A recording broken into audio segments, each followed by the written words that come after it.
Hi guys, and welcome back to my YouTube channel. My name is Tlof. Please don't forget to subscribe, like and also share this video.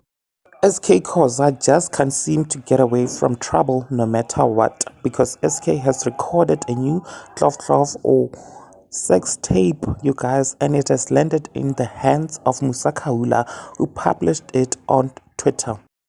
In the video, SK Khoza looks very much aware. It's like he is the one recording himself while he does the deed on the lady, you guys. Only his face is visible in the video.